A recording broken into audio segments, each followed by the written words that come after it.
එහෙනම් අපේ ප්‍රෝග්‍රෑමර්ස්ලා ටික මම පුංචි ටාස්ක් එකක් දෙන්න යන්නේ ඔයගොල්ලන්ට. මේක ඔයගොල්ලෝ කරලා මේකේ ස්ක්‍රීන්ෂොට් එක ඔයගොල්ලෝ Python IDLE එකේ නම් කරේ ඒක ස්ක්‍රීන්ෂොට් එකක් විදිහට අරගන්න ෆොටෝ එකක් විදිහට WhatsApp group එකේ දාන්න ඕනේ.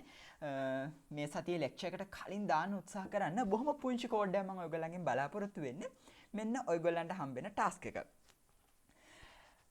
ඔයගොල්ලෝ දන්නවද මේ තියෙන ඍජු කෝණාශ්‍රයක්. මේ ඍජු කෝණාශ්‍රයේ දිග තියෙනවා සහ පළල තියෙනවා. length එක සහ width එක අපිට භාවිතා කරන්න පුළුවන් වෙනවා.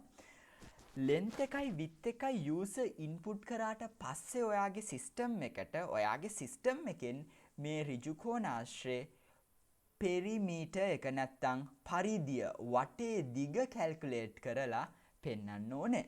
මම පුංචි උදව්වක් කරන්නම්. අපි බලමු ප්‍රෝග්‍රෑම් එක පටන් ගන්න කොහොමද කියලා. මුලින්ම user එකෙන් ගන්න length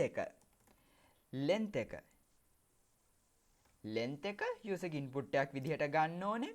ඊට පස්සේ width එක user ගේ input එකක් විදිහට ගන්න ඕනේ. ඊට පස්සේ ඔයගොල්ලෝ පෙරිමීටර්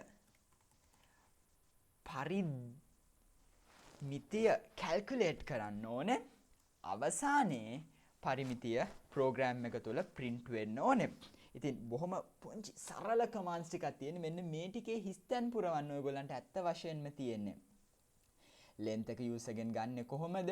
width එක user ගෙන් ගන්නෙ කොහොමද? length එකයි width එකයි පාවිච්චි කරලා පෙරිමීටර් එක කැල්කියුලේට් කරන්නේ කොහොමද? අවසානයේ ඒ පෙරිමීටර් කියන වේරියබල් එකේ තියෙන අගය print කරන්නේ කොහොමද කියන එක මේ හරියේ ප්‍රෝග්‍රෑම් එක ලියන්න. ඔයගොල්ලන්ට පුළුවන් ඔයගොල්ලන්ගේ මේ පරිමිතිය කැල්කියුලේට් කරන ප්‍රෝග්‍රෑම් එක තවත් ලස්සන කරන්නත් ඔයගොල්ලන්ට සම්පූර්ණ නිදහස තියෙනවා. හැමෝම උත්සාහ කරන්න. හැමෝම මේ හිස්තැන් ටික පුරවලා ප්‍රෝග්‍රෑම් එක මට ස්ක්‍රීන්ෂොට් එකක් විදියට WhatsApp දාන්න.